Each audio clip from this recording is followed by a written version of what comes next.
Okay, so you want to know how to add photograms and make animations in Capcut.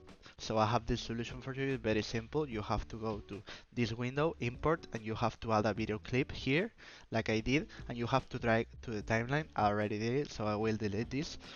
And then you have to press this video here and go to the right side and press basic.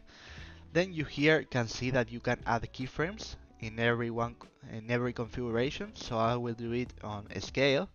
So you press this and then you move in the timeline. You have to move like this, and then you can change the size and it will create a new photogram.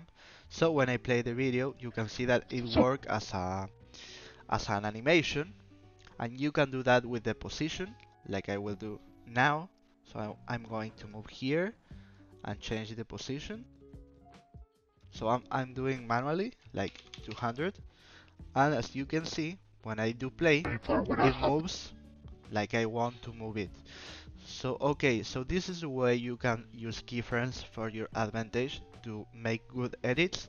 So if this video was useful, please subscribe, like, share, comment, and click on the bell on the subscription button.